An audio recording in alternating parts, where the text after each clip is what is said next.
Hello friends, bank promotion exam guide में आपका दिल से स्वागत है। आज का टॉपिक बैंकर की डे टू डे लाइफ का सबसे अहम हिस्सा है, करेंसी मैनेजमेंट और नोट रूल्स। आज हम उन 32 सवालों को कवर करेंगे जो पिछले एग्जाम्स में बार बार पूछे गए हैं। तो चलिए बिना देर किए अपने कॉन्सेप्ट्स क्लियर करते हैं।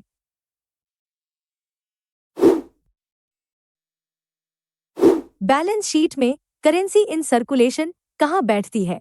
यह सवाल अक्सर इंटरव्यू में भी पूछा जाता है। According to Section 22 of the RBI Act 1934, the liability for the currency in circulation appears on which side of the Reserve Bank's balance sheet? Option A.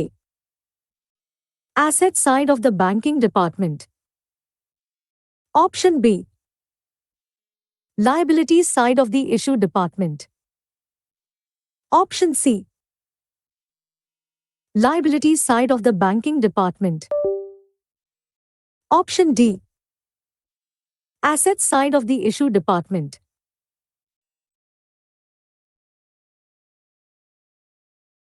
सही जवाब है ऑप्शन बी। याद रखिए, जो नोट आपकी जेब में है वो आरबीआई के इश्यू डिपार्टमेंट की लाइबिलिटी है। नोट छापने और सर्कुलेट करने का सारा जिम्मा और उसकी लाइबिलिटी इश्यू डिपार्टमेंट की होती है, जिसके पीछे वो गोल्ड और सिक्योरिटीज का बैकअप रखते हैं। क्या आप 10,000 रुपए की पेमेंट सिर्फ 1 रुपए के सिक्कों में कर सकते हैं? कोइनेज एक्ट के हिसाब से 1 रुपए के सिक्कों से पेमेंट करने की मैक्सिमम लिमिट क्या है? Under the Coinage Act 2011, what is the maximum legal tender limit for a coin of any denomination not lower than 1 rupee? Option A. Up to rupees 100 only. Option B. Up to rupees 1,000 only. Option C.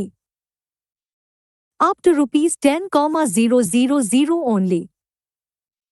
Option D. Unlimited legal tender.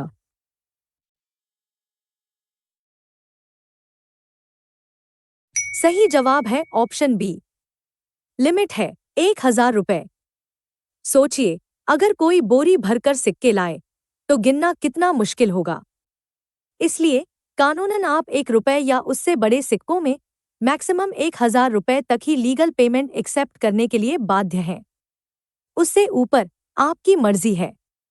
अगर सिक्के 50 पैसे के हैं तो limit सिर्फ 10 रुपए है। Branch में नोटों की गड्डी बनाते समय वो कौन सी आदत है जो अब पूरी तरह बैन है? क्लीन नोट पॉलिसी का उल्लंघन इनमें से किस काम को करने से होता है? Which of the following actions is strictly prohibited for bank branches under the RBI's clean note policy?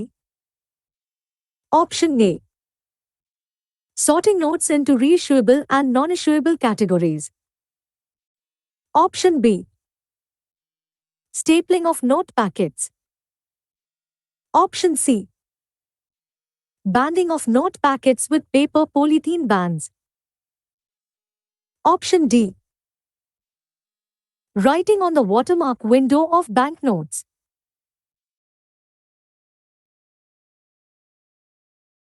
बिल्कुल सही, ऑप्शन बी। नोट पैकेट्स को स्टेपल करना सख्त मना है।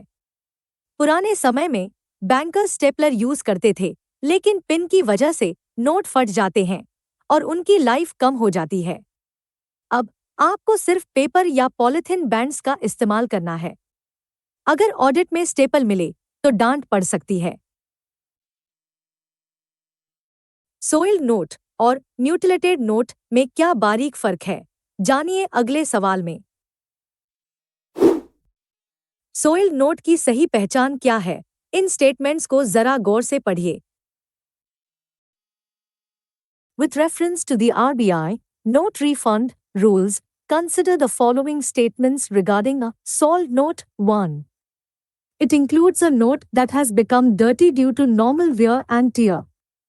2. It includes a two-piece note pasted together wherein both pieces belong to the same note and form the entire note. 3. It includes a note where essential features are missing. Which of the statements given above are correct? Option A. One only. Option B. One and two only. Option C. Two and three only. Option D.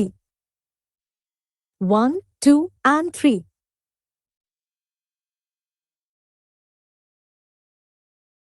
सही जवाब है option B. Statement 1 और 2 सही हैं। सोइल्ड note का मतलब है गंदा नोट या वो नोट जो बीच से फट गया हो लेकिन उसके दोनों टुकड़े मौजूद हों और नंबर मैच करते हों। अगर नोट का कोई जरूरी हिस्सा गायब है तो वो म्यूटिलेटेड की कैटेगरी में चला जाएगा, सोइल्ड में नहीं। नोट छपाई का भूगोल कौन सी प्रेस सरकार की है और कौन सी आरबीआई की? इंडिया में नोट प्रिंटिंग प्रेस और उनकी ओनरशिप का कौन सा जोड़ा गलत है? Regarding the printing and minting infrastructure in India, which of the following pairs is incorrectly matched? Option A. BRBN MPL, Salboni, West Bengal. Option B. SPMCIL, Nashik, Maharashtra. Option C. BRBN MPL, Devas, Madhya Pradesh. Option D.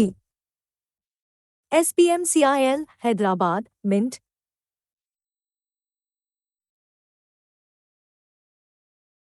सही जवाब option C है। देवास की press बीआरबीएन MPL के पास नहीं बल्कि भारत सरकार की company एसपीएमसीआईएल के पास है। याद रखने का एक सिंपल रूल बताता हूँ। देवास और नासिक पुरानी प्रेसेज सरकार की हैं, जबकि मैसूर और सालबोनी नई प्रेसेज आरबीआई की सब्सिडियरी के पास हैं। चलिए पहले 5 सवालों का फटाफट रिवीजन कर लेते हैं। सर्कुलेशन वाली करेंसी हमेशा इश्यू डिपार्टमेंट की लायबिलिटी साइड में शो होती है। 1 रुपए या उससे बड़े सिक्कों से आप मैक्सिमम 1000 रुपए तक पेमेंट कर सकते हैं। नोटों को स्टेपल करना मना है, आपको सिर्फ बैंड्स यूज करने हैं। सोइल्ड नोट यानी गंदे नोट या फटे हुए नोट जिनके दोनों टुकड़े आपस में मैच करें। देवास और नासिक की प्रेसेज भारत सरकार के कंट्रोल एसपीएमसीआईएल में आती हैं। क्या नोट एक्सचेंज की सुविधा सिर्फ आपके बैंक कस्टमर्स के लिए है? सोइल्ड और म्यूटिलेटेड नोट बदलने के नियमों पर कौन सा ऑप्शन सही है?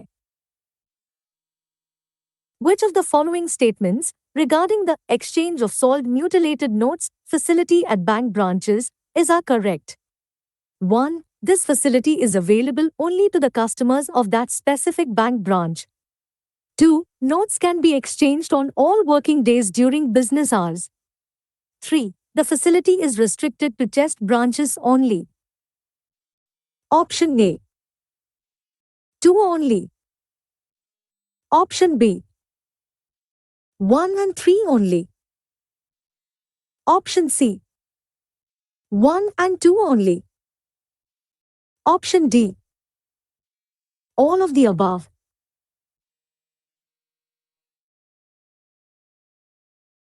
सही जवाब है ऑप्शन ए। सिर्फ सेकंड स्टेटमेंट करेक्ट है।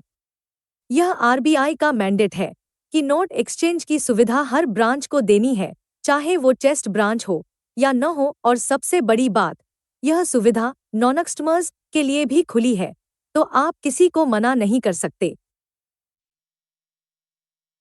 काउंटर पर जाली नोट मिल जाए तो कस्टमर के साथ क्या करना है? मान लीजिए काउंटर पर एक कस्टमर के पास 500 का जाली नोट मिला, तो आपका इमीडिएट एक्शन क्या होगा? Scenario: a customer presents 5 pieces of rupees 500 banknotes at the counter. The teller detects that one note is a counterfeit note, fake. As per RBI master directions, what is the immediate procedure the teller must follow? Option A. Return the note to the customer and ask for a replacement. Option B. Impound the note, stamp it counterfeit banknote, and issue an acknowledgement receipt. Option C. Tear the note in the presence of the customer to prevent further circulation. Option D. Confiscate the note and file an FIR immediately, since the count is less than 5.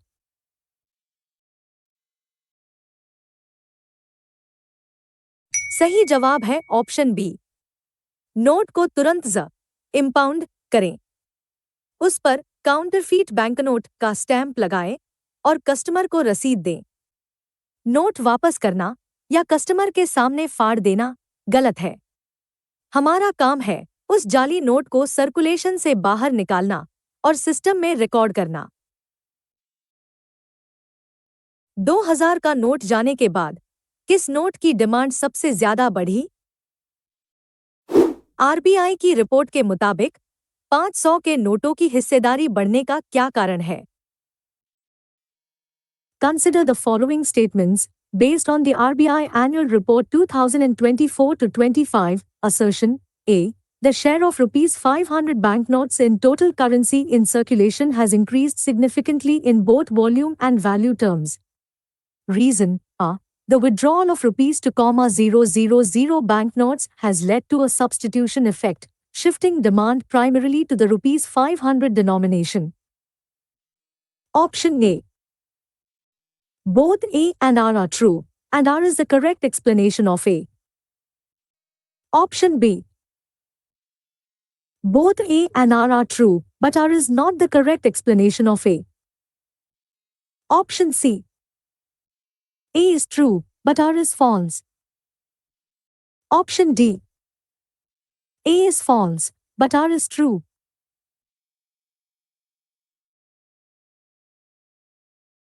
सही जवाब है option A. दोनों बातें सही हैं और logic भी सही है। जब 2000 के नोट सिस्टम से हटे तो इकोनॉमी में कैश ट्रांजैक्शन के लिए लोगों ने नेक्स्ट बेस्ट ऑप्शन यानी 500 के नोट यूज करना शुरू कर दिया। इसे ही सब्स्टिट्यूशन इफेक्ट कहा जाता है। करेंसी चेस्ट में कैमरे की रिकॉर्डिंग कितने दिन तक सेव रखनी होती है? करेंसी चेस्ट की सीसीटीवी फुटेज के लिए मिनिमम रिटेंशन पीरियड कितना तय किया गया है? As per the RBI Master Direction on Currency Chests, what is the mandatory retention period for CCTV recordings of currency chest operations? Option A. 30 days. Option B. 45 days. Option C. 90 days. Option D. 180 days.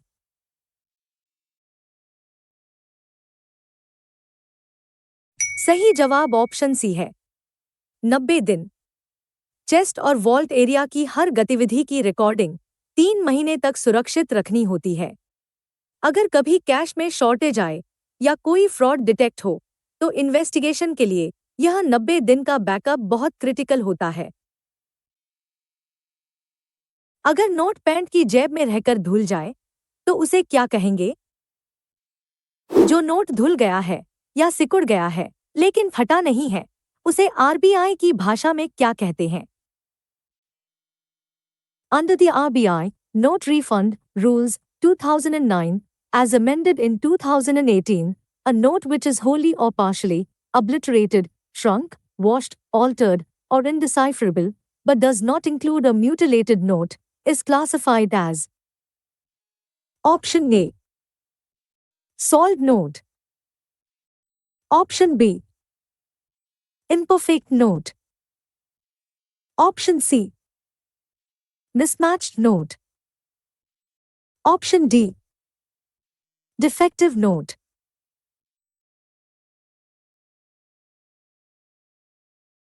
सही जवाब है option B, imperfect note. देखिए, सोइल्ड note गंदा होता है, mutilated note फटा होता है, लेकिन जो नोट पानी से धुलने या गर्मी से सिकुड़ने के कारण खराब हुआ हो, उसे इम्परफेक्ट कहा जाता है। अगर वो नोट पूरा है तो उसकी फुल वैल्यू मिल सकती है।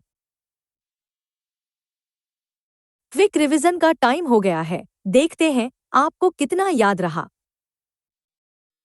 नोट बदलने की सुविधा कस्टमर और नॉन कस्टमर सभी के लिए उपलब्ध है। जाली नोट मिलते ही उसे जब्त करें, स्टैंप लगाएं और रसीद काट कर दें। 2000 के नोट बंद होने से 500 के नोटों की डिमांड बढ़ गई है। करेंसी चेस्ट की सीसीटीवी रिकॉर्डिंग कम से कम 90 दिनों तक रखनी होगी। धुले हुए या सिकुड़े हुए नोटों को इम्परफेक्ट नोट की कैटेगरी में रखा जाता है। एटीएम से नकली नोट निकला, क्या बैंक पैसे वापस करेगा? अगर कस्टमर कहता है कि नकली नोट आपके एटीएम से निकला है, तो क्या उसे रिफंड मिलेगा? A customer tenders a banknote at the counter, which is detected as counterfeit. The customer demands compensation or credit for the value of the note, claiming they received it from an ATM of another bank. What is the correct liability position for the bank? Option A. The bank must pay full value to the customer and claim it from the RBI. Option B. No compensation is payable to the customer, as a counterfeit note has no value. Option C. The bank must pay 50% of the value as a goodwill gesture. Option D. The bank must credit the customer's account and report the loss to the insurance company.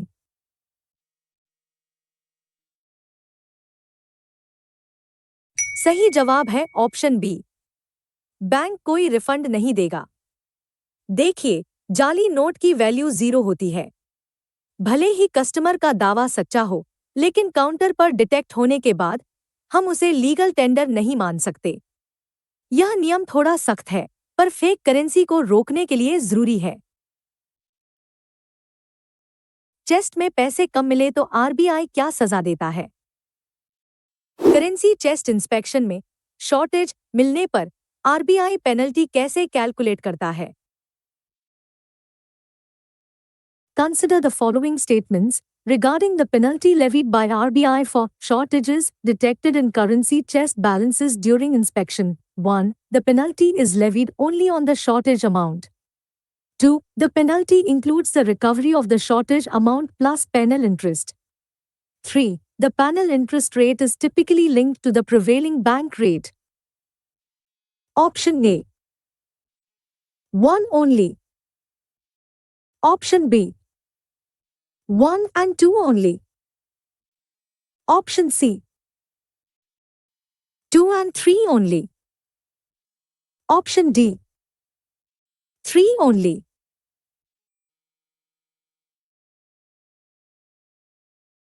सही जवाब है option C. सिर्फ shortage amount भरने से बात नहीं बनती। RBI recovery तो करता ही है, साथ में पीनल इंटरेस्ट भी वसूलता है। और यह ब्याज आज से नहीं, बल्कि उस तारीख से लगता है जब पिछली बार चेस्ट वेरीफाई हुआ था। यानी बैंक को भारी नुकसान। फटे हुए नोट का कितना हिस्सा होने पर फुल पैसा मिलता है? 50 रुपए से बड़े नोटों के रिफंड रूल्स को लेकर कौन सा पैर गलत है? Which of the following, regarding the adjudication of claims for mutilated notes, rupees 50 denomination and above, is incorrect, based on the area of the single largest undivided piece? Option A. If the area is more than 80%, then full value is given. Option B. If the area is more than 40% but up to 80%, then half value is given. Option C. If the area is 40% or less, then no value is given. Option D. If the area is exactly 50%, then full value is given.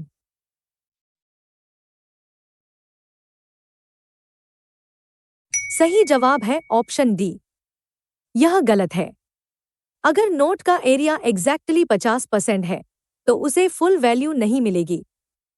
नियम के अनुसार 50% वाला टुकड़ा half value category में आता है। Full value के लिए टुकड़ा 80% से बड़ा होना चाहिए। एग्जाम में यह परसेंटेज बहुत ध्यान से चेक करें। जाली नोटों के लिए पुलिस एफआईआर कब करनी ही पड़ती है? एफआईआर दर्ज करने के नियमों पर आधारित यह असर्शन और रीजन वाला सवाल देखिए। Assertion A. Counterfeit notes detected at the back office or currency chest processing level must be reported to the police by filing an FIR. Reason R. For cases involving detection of 4 pieces or less in a single consolidated monthly report, a nodal bank officer can file the report instead of an immediate FIR per occurrence. Option A. Both A and R are true, and R is the correct explanation of A. Option B. Both A and R are true, but R is not the correct explanation of A. Option C. A is true, but R is false. Option D. A is false, but R is true.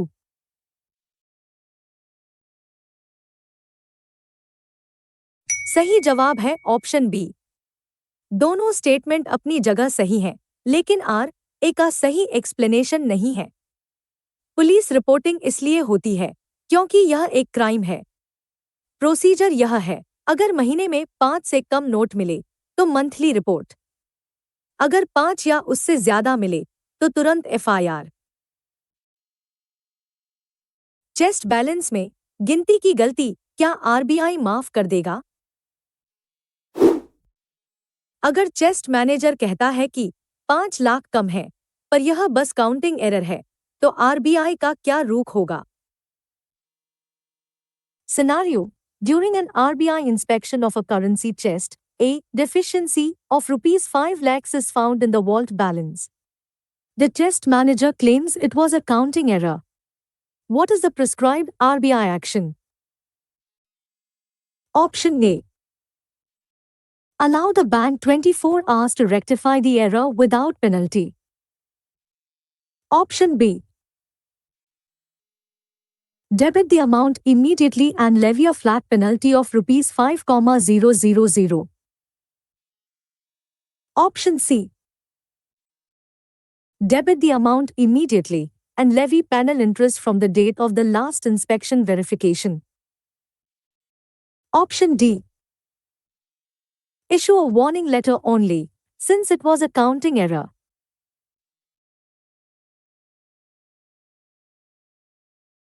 सही जवाब है option C. RBI कोई बहाना नहीं सुनता। तुरंत bank का account debit होगा और साथ में पीनल इंटरेस्ट भी लगेगा। करेंसी चेस्ट का बैलेंस आरबीआई का पैसा होता है, इसलिए वहां सॉरी गलती हो गई कि कोई गुंजाइश नहीं है। रिवीजन का समय। चलिए देखते हैं जाली नोट और पेनल्टी के पॉइंट्स। जाली नोट की वैल्यू 0 होती है, बैंक उस पर कोई रिफंड नहीं देता। चेस्ट में पैसे कम मिले तो रिकवरी के साथ भारी ब्याज भी भरना पड़ता है। 50 रुपए से बड़े नोट का अगर 50% टुकड़ा है तो आधी वैल्यू मिलेगी। 5 से कम जाली नोटों के लिए पुलिस को मंथली रिपोर्ट भेजी जाती है। चेस्ट शॉर्टेज की पेनल्टी पिछली वेरिफिकेशन डेट से लागू होती है। पॉटपूरी रेमिटेंस क्या बला है और आरबीआई इससे चिढ़ता क्यों है? पॉटपूरी रेमिटेंस पर बैन क्यों है, इसके पीछे का लॉजिकल रीजन क्या है? Assertion A. Banks are prohibited from contributing potpourri remittances to the Reserve Bank of India. Reason R. Potpourri remittances interfere with the automated processing systems as they contain mixed denominations which cannot be machine sorted efficiently. Option A. Both A and R are true, and R is the correct explanation of A. Option B. Both A and R are true, but R is not the correct explanation of A. Option C. A is true, but R is false. Option D. A is false, but R is true.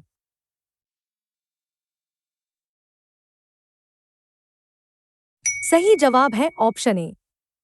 पॉटपूरी का मतलब है mix note भेजना। RBI की मशीनें एक बार में एक ही denomination process करती हैं। अगर आप सब कुछ मिक्स करके भेजेंगे तो मशीनें जाम हो जाएंगी। इसीलिए आरबीआई कहता है पहले खुद सॉर्ट करो, फिर हमें भेजो।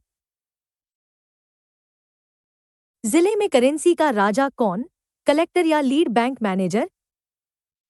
डिस्ट्रिक्ट लेवल पर करेंसी मैनेजमेंट कमेटी का चेयरमैन कौन होता है? इसमें कंफ्यूजन न हो।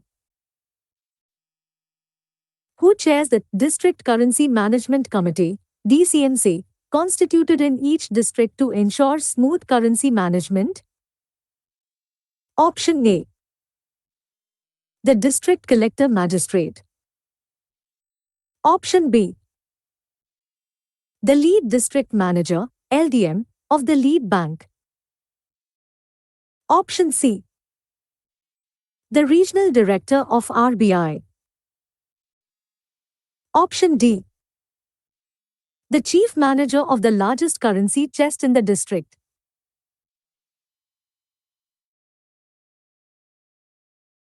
सही जवाब है ऑप्शन बी।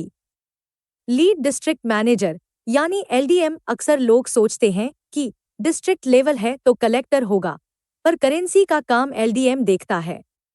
यह कमेटी सुनिश्चित करती है कि जिले में नोट और सिक्कों की सप्लाई सुचारू रूप से चलती रहे।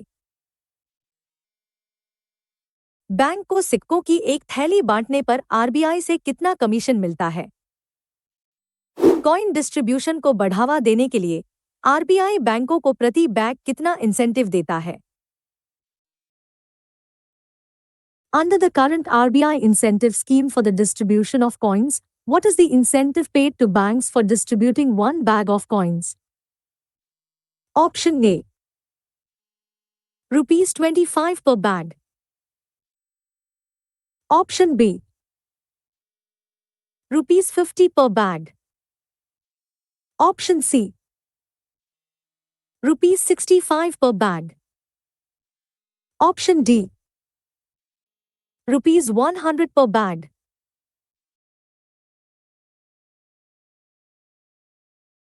सही जवाब है ऑप्शन सी, 65 रुपए प्रति बैग।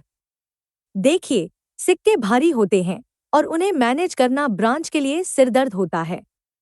इसलिए आरबीआई ने यह इंसेंटिव रखा है कि आप सिक्के चेस्ट से बाहर निकालें और जनता तक पहुंचाएं। यह अमाउंट याद रखिएगा। कैंची से कटे नोट और फटे नोट में आरबीआई कैसे फर्क करता है? आरबीआई के नियमों के अनुसार किस तरह के नोट को जानबूझकर काटा गया मानकर रिजेक्ट कर दिया जाता है? According to the RBI note refund rules, which of the following conditions constitutes a deliberately cut note, leading to summary rejection of the claim? Option A. A note that is torn due to mishandling by a child. Option B. A note cut into pieces where the cut edges are frayed and dirty. Option C.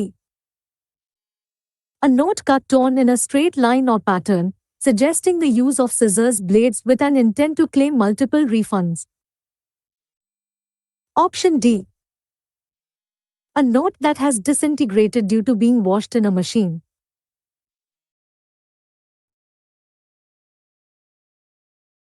सही जवाब है option C. अगर note बिल्कुल सीधा या किसी geometric pattern में कटा हो तो आरबीआई मानता है कि यह कैंची या ब्लेड से काटा गया है। नेचुरल तरीके से फटने पर नोट के किनारे रेशेदार फ्रेड होते हैं। डेलिब्रेट कट वाले नोट का क्लेम तुरंत रिजेक्ट हो जाता है। छोटे नोटों के लिए हाफ वैल्यू का नियम क्यों लागू नहीं होता? 10 और 20 रुपए के फटे नोटों के लिए एडजुडिकेशन रूल क्या कहता है? Consider the following statements regarding the adjudication of mutilated notes of denomination less than rupees 50, i.e., rupees 1, rupees 2, rupees 5, rupees 10, rupees 21. No half value is payable for these denominations.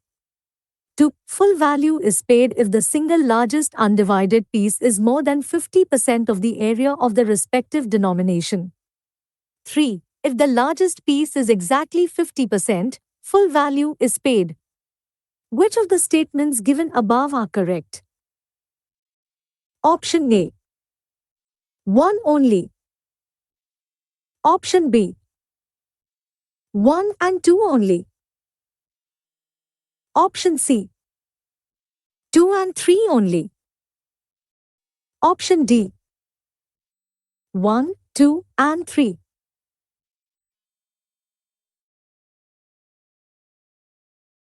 सही जवाब है option B. 50 रुपए से कम के नोटों में half value का कोई चक्कर नहीं है। रूल सिंपल है, या तो फुल पैसा या कुछ नहीं। अगर टुकड़ा 50% से बड़ा है तो पूरा रिफंड मिलेगा। अगर 50% या उससे छोटा है तो वैल्यू 0। इसलिए स्टेटमेंट 3 गलत है। Revision time. पॉटपूरी से लेकर छोटे नोटों के रूल्स तक। मिक्स नोट या पॉटपूरी रेमिटेंस भेजना आरबीआई में मना है। जिला करेंसी कमेटी की अध्यक्षता लीड डिस्ट्रिक्ट मैनेजर एलडीएम करता है। कॉइन डिस्ट्रीब्यूशन पर बैंक को 65 रुपए प्रति बैग का इंसेंटिव मिलता है। कैंची से सीधे कटे नोट डेलिब्रेट कट माने जाते हैं और रिजेक्ट होते हैं।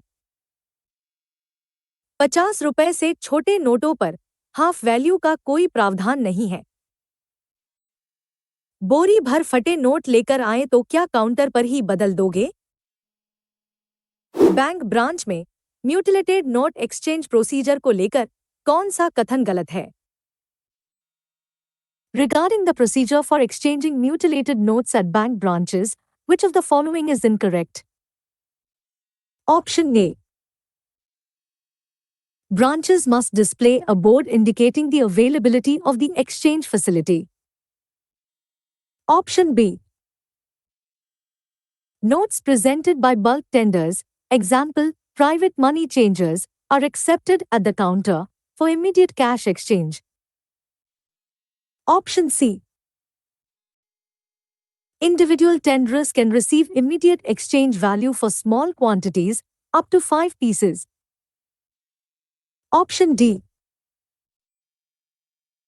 Mutilated notes that are difficult to adjudicate at the branch level may be sent to the chest RBI for adjudication.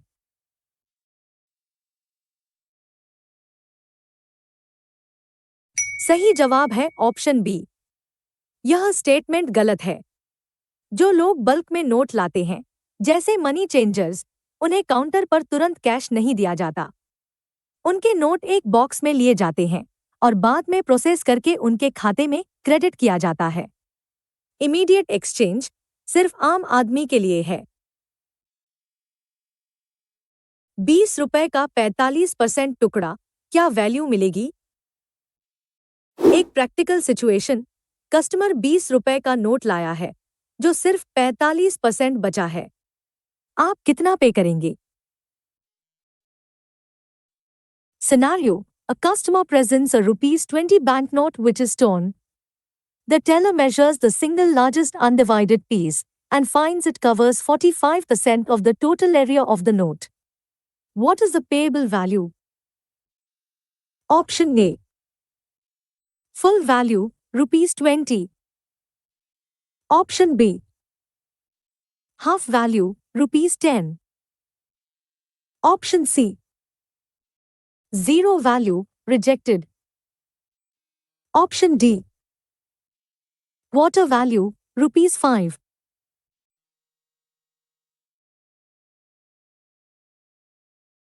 सही जवाब है ऑप्शन सी। वैल्यू होगी 0। याद है न रूल? छोटे नोटों 50 से कम के लिए टुकड़ा 50% से बड़ा होना चाहिए। यहाँ टुकड़ा 45% है, जो लिमिट से कम है। इसलिए बैंक इस पर एक भी रुपया रिफंड नहीं करेगा। अनसॉर्टेड कैश बैंक की प्रॉफिटेबिलिटी को कैसे खा जाता है? बैंकों को नोट सॉर्टिंग मशीन से प्रोसेसिंग जल्दी पूरी करनी चाहिए। इसके पीछे का इकोनॉमिक लॉजिक क्या है? Assertion A. Banks are required to realign their cash management systems to ensure that the process of machine processing of notes is completed within the turnaround time, TAT. Reason R. Holding unsorted cash reduces the velocity of money and increases the cost of fund management for the bank. Option A. Both A and R are true, and R is the correct explanation of A. Option B. Both A and R are true, but R is not the correct explanation of A. Option C. A is true, but R is false. Option D. A is false, but R is true.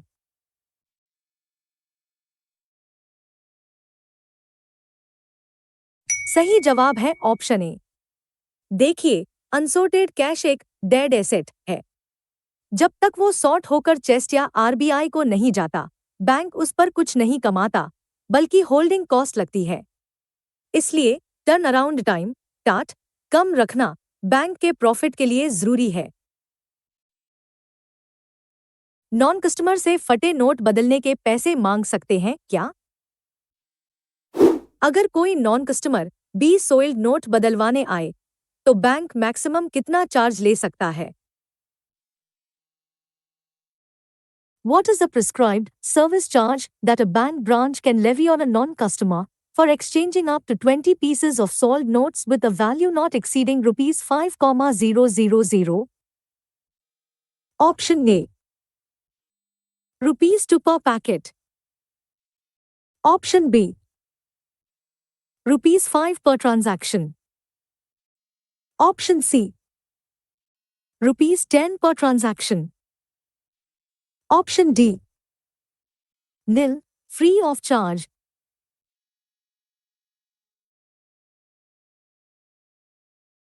सही जवाब है option D, बिल्कुल free. 20 note या 5,000 रुपए तक की value बदलने पर आप कोई चार्ज नहीं ले सकते, चाहे वो आपका कस्टमर हो या न हो। यह आरबीआई की पब्लिक सर्विस है। इससे ज्यादा नोट होने पर ही सर्विस चार्ज का रूल लगता है। नोटबंदी का अधिकार सरकार को किस कानून से मिलता है? डिमोनेटाइजेशन यानी नोटबंदी करने की पावर आरबीआई एक्ट के किस सेक्शन में लिखी है? Which section of the Reserve Bank of India Act 1934 empowers the central government on the recommendation of the Central Board of the RBI to declare that any series of bank notes of any denomination shall cease to be legal tender, demonetization? Option A. Section 24. Option B. Section 26, 2. Option C. Section 22. Option D. Section 45.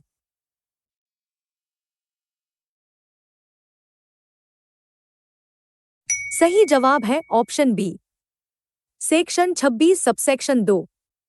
यह section केंद्र सरकार को power देता है कि वो RBI board की सिफारिश पर किसी भी नोट को लीगल टेंडर से हटा सकती है। 2016 की नोटबंदी इसी कानून के तहत की गई थी। यह सवाल लीगल फ्रेमवर्क से बहुत इंपॉर्टेंट है।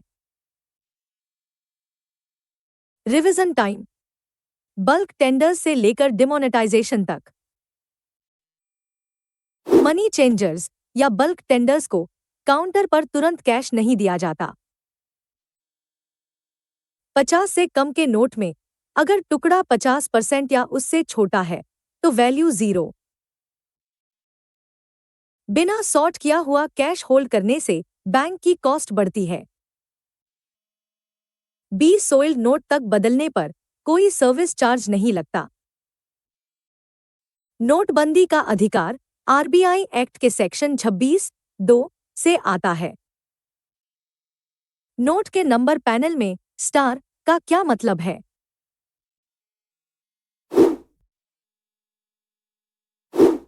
अगर किसी नोट के नंबर पैनल में आपको एक स्टार दिखे तो उसका टेक्निकल मतलब क्या है? In the context of currency management, what is a star series banknote? Option A. A special commemorative note issued during festivals. Option B. A note issued to replace a defectively printed banknote in a packet of 100 pieces. Option C. A high security note used only for interbank settlement. Option D. A note that has been withdrawn from circulation but holds numismatic value.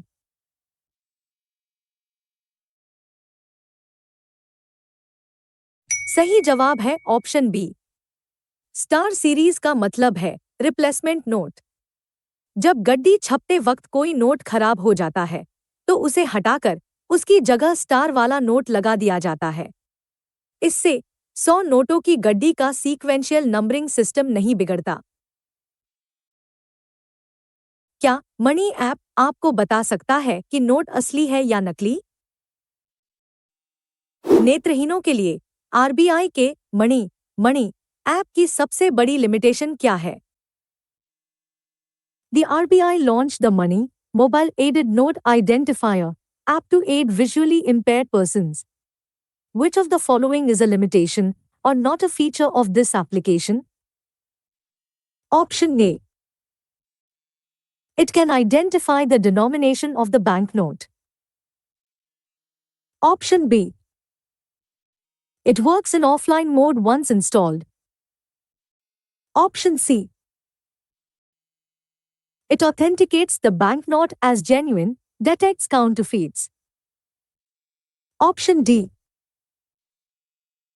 It uses the camera to scan the currency note.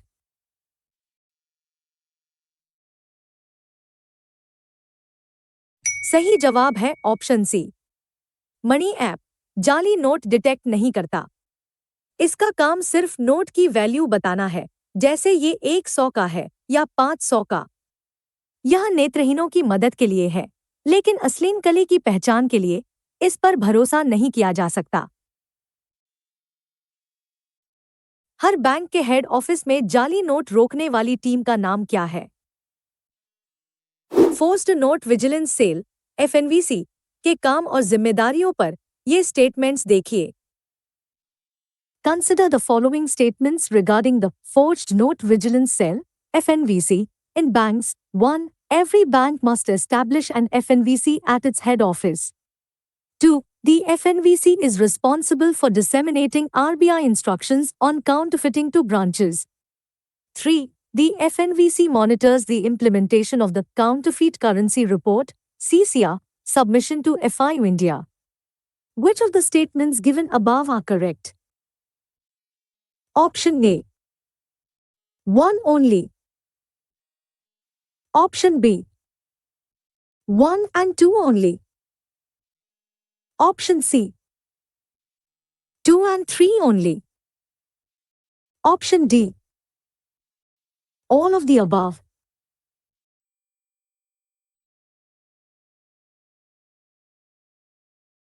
सही जवाब है option D. ये तीनों काम एफएनवीसी के हैं। हर bank को head office level पर यह सेल बनाना होता है। यह सेल ब्रांचेस को गाइड करता है और यह सुनिश्चित करता है कि जाली नोटों की रिपोर्टिंग (सीसीआर) सही समय पर एफआईयू को भेजी जा रही है। क्या 10 लाख से कम के जाली नोटों की रिपोर्ट करना जरूरी नहीं है? एफआईयू को भेजी जाने वाली काउंटरफीट करेंसी रिपोर्ट (सीसीआर) के बारे में क्या गलत है? Regarding the reporting of counterfeit currency reports (CCRs) to the FIU India Financial Intelligence Unit, India. Which of the following is incorrect? Option A. CCRs must be filed for all cash transactions where counterfeit notes are detected. Option B. The report must be filed by the principal officer of the bank. Option C. CCRs are filed only if the value of counterfeit notes exceeds rupees 10 lakh. Option D. The report is submitted electronically via the FINET gateway.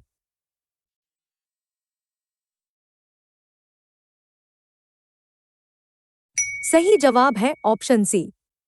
यह statement गलत है। CCR के लिए amount की कोई limit नहीं है।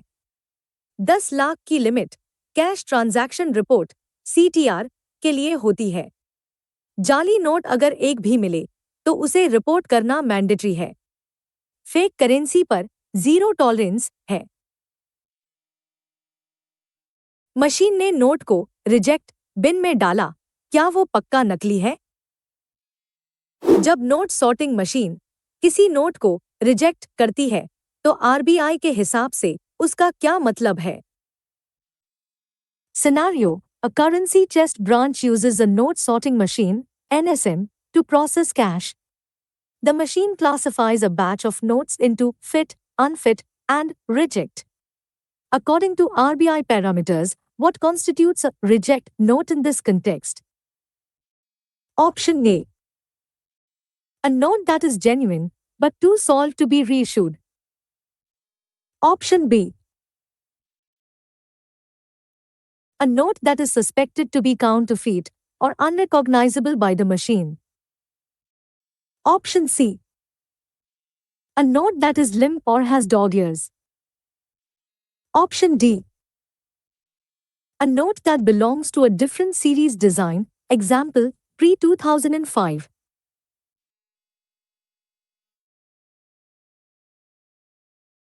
सही जवाब है ऑप्शन बी।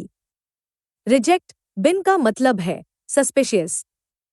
मशीन उस नोट को ऑथेंटिकेट नहीं कर पाई, हो सकता है वो जाली हो या उस पर टेप स्टैंप लगा हो। ऐसे नोटों को मैनुअली चेक करना पड़ता है। अनफिट नोट असली होते हैं, बस पुराने होते हैं। क्विक रिवीजन: स्टार सीरीज से लेकर रिजेक्ट बिन तक। स्टार सीरीज के नोट डिफेक्टिव प्रिंटेड नोटों की जगह यूज किए जाते हैं। मनी ऐप नोट की कीमत बताता है पर असली नकली की पहचान नहीं करता। हेड ऑफिस का एफएनवीसी सेल जाली नोटों की रिपोर्टिंग मॉनिटर करता है। सीसीआर रिपोर्टिंग के लिए अमाउंट की कोई मिनिमम सीमा नहीं है। मशीन के रिजेक्ट बिन में संदिग्ध नोट जाते हैं जिन्हें मैनुअली चेक करना होता है। 1 रुपए का नोट बाकी नोटों से अलग क्यों है? 1 रुपए का नोट आरबीआई जारी नहीं करता, इसका लीगल रीजन क्या है? Assertion A. The Reserve Bank of India does not issue banknotes of the denomination of rupees 1. Reason R. Under the Coinage Act, the 1 rupee note is treated as a coin and is issued by the Government of India, bearing the signature of the Finance Secretary. Option A.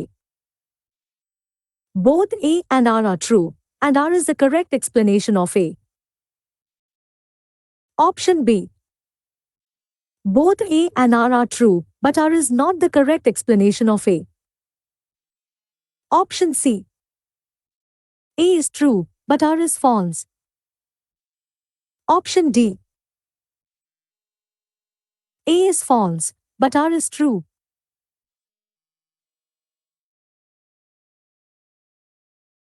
सही जवाब है option A.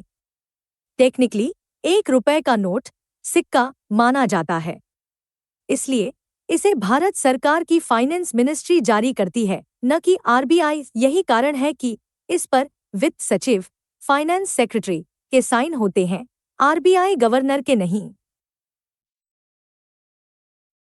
सोइल्ड नोटों के bundle में कटा हुआ note छिपाने पर पेनल्टी क्यों? अगर बैंक सोइल नोटों के बीच म्यूटिलेटेड नोट छिपाकर आरबीआई को भेज दे तो पेनल्टी क्यों लगती है? Assertion A. Banks are liable to pay a penalty if mutilated notes are detected in the sold note remittance sent to the Reserve Bank. Reason are mutilated notes require adjudication, judgment of value, whereas sold note remittances are processed via high speed machines that assume full value. Mixing them disrupts the accounting process. Option A. Both A and R are true, and R is the correct explanation of A. Option B. Both A and R are true, but R is not the correct explanation of A. Option C. A is true, but R is false. Option D. A is false, but R is true.